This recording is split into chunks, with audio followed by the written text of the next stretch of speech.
जय माता रानी की सभी मित्रों को।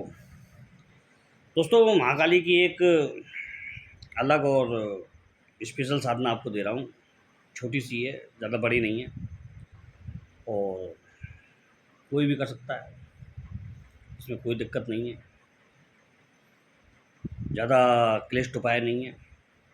लेकिन एक चेतावनी या एक वार्निंग ज़रूर है कि महाकाली की साधना हर व्यक्ति के लिए सूटेबल नहीं होती है। आजकल क्या हो रहा है कि आजकल महाकाल और महाकाली हर कोई करने लग गया है। जिसको भी देखो वो महाकाल का भयंकर सेवक है, बड़ा सेवक है। अब जिसको भी देखो जो महाकाली की साधनाएं करता है। इसमें एक चीज़ है, आप शायद इस चीज़ को जानते नहीं हैं। जितनी उग्र या जितनी बंधनों को काटने वाली शक्ति होगी, वो उतनी ही तगड़ी परीक्षा के संग और उतने ही तगड़े रूप के साथ आती है। इसीलिए इन चीज़ों को तभी करना चाहिए जब आपके पास परफेक्ट कोई गुरु हो, जो आपको तात्कालिक मुसीबत से उबार सके। दूसरा, आप पहले कोई ऐसी साधना कर चुके हों जो उसमें सपोर्टर हो। तीसरा, आपका जो मन है, मस्तिष्क है, दिमाग है, वो पूर्ण रूप से परफेक्ट, ताकतवर और हिम्मत वाला होना चाहिए।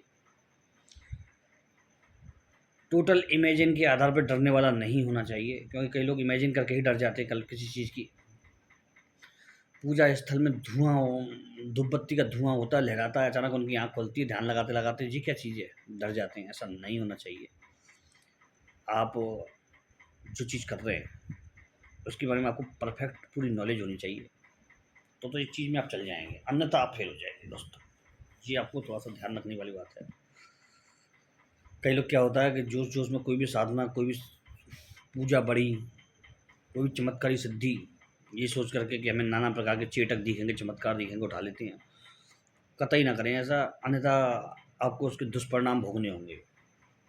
क्योंकि ये एक मायावी जादुई दुनिया है, समझ लीजिए आप। एक तरह से अगर मैं आपके हिसाब शब्दों में कहूँ, पारलौकिक जगत जिसको कहते हैं, तो उसमें आप जो देख रहे हैं वो नहीं है, और वो जो नहीं देख पा रहे वही उस समय उसकी प्रेजेंटेशन होती है। उस समय कभी भी कोई भी शक्ति होती है, वो अकेली अपनी पूजा नहीं करवाती पहले पहले, बल्कि उसके साथ कई छोटी शक्तियाँ जुड़ी हुई होती हैं, और वो आकर के आगे तब जा कर के थोड़ा प्रभाव देती हैं, पूजा अपनी देती हैं।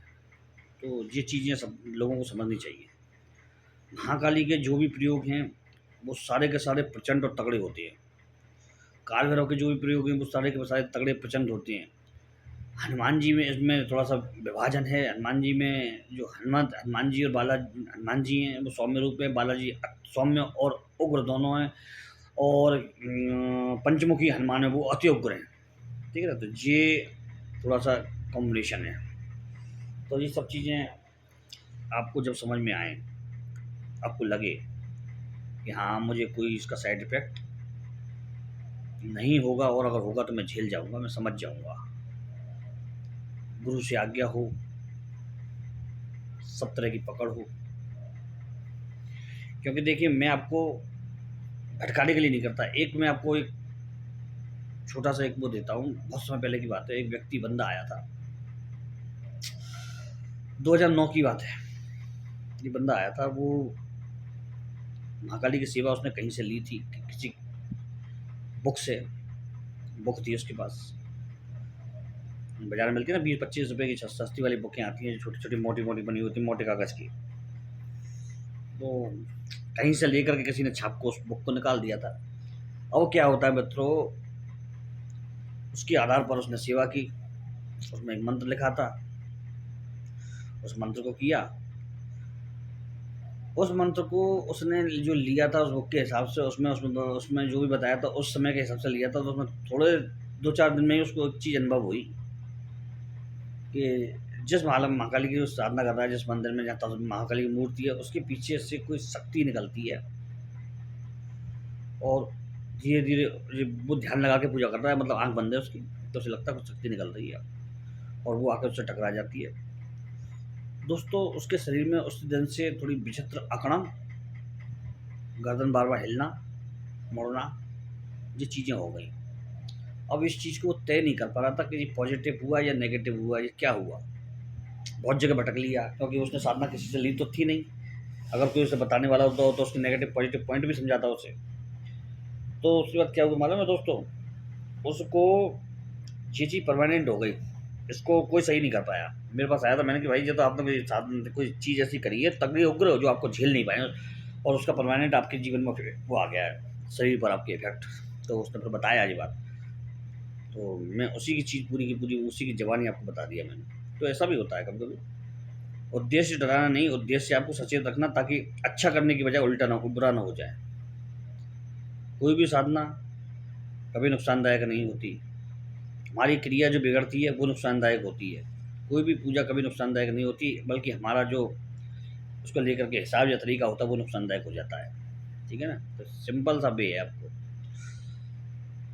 अमावस्या की रात्रि को जो मैं साधना आपको बता रहा हूँ, अमावस्या की रात्रि को और 12:05 से ये मंत्र किया जाता है। मंत्र उग्र है और मंत्र सौम्य भी है, क्योंकि इसको बहुत लोग करते भी रहते हैं। मंत्र जग जाहिर भी है। मंत्र यही मंत्र 3 प्रकार से है, तो जो एक प्रकार है वो मैं दे रहा हूँ। ओम क्लीं काली केली कलाभ्याम स्वाहा। ओम क्लीं काली केली कलाभ्याम स्वाहा, केवल इतना ही मंत्र है।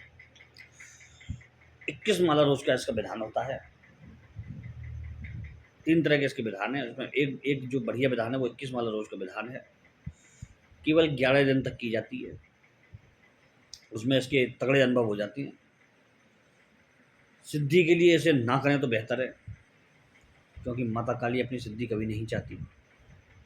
कृपा प्राप्ति के लिए केवल करना चाहिए, माँ की कृपा प्राप्त हो जाए वही बहुत है आप सबके लिए, हम सबके लिए। तो करके देखने में थोड़ा बहुत कोई बुराई नहीं है। संकल्प पूरा अगर आपको केवल अनुभव के लिए आपको माता की कृपा के लिए कर रहे हैं तो कोई तगड़ा संकल्प न लें, केवल माला के हिसाब से जाप करें कि माता मैं तो खाली अपने कुछ कष्टों का निवारण के लिए ये कर रहा हूँ और फलानी मेरी वो है, उम्मीद है, आशा है चीज़ मिलना मुझे। तो इस तरह से आप करें तो ठाकुर जी ने चाहा तो बेड़ा पार होगा।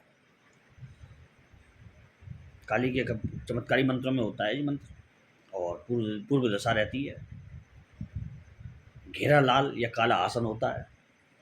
आप कोई भी वस्त्र पहन सकते हैं, इसमें ज़्यादा वस्त्र पहनने की मनाही है, केवल 2 वस्त्र पहनेंगे आप, दुपट्टा या नीचे धोती कुछ भी पहन सकते हैं। सरसों के तेल का दीपक होता है इसमें, ठीक है ना, 1 बत्ती वाला।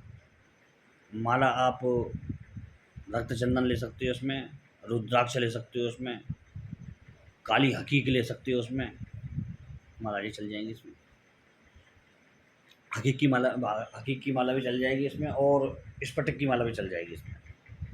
तुलसी ना लें, कमलगट्टी की ना लें इसमें, ठीक है ना, वो माला नहीं लेनी है इसमें आपको। बाकी विधान सिंपल है, मैंने आपको बता ही दिया, कोई ज़्यादा दिक्कत नहीं है। प्रसाद में आप वो काले वाले गुलाब जामुन लगा सकते हो, और आप मालपुए लगा सकते हो, आप डोडा बर्फ़ी लगा सकते हो। ये प्रसाद इसमें लग जाएंगे, ठीक है ना। चलिए मित्रों, इसी बात पे माता रानी का जयकारा लगाते हुए जय माई की, और चिंता ना है काई की। जय श्री राम, जय हनुमान जी महाराज।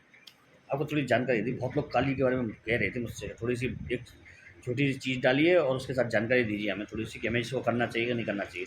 दोनों ऑप्शन आपके सामने है। जय श्री राम।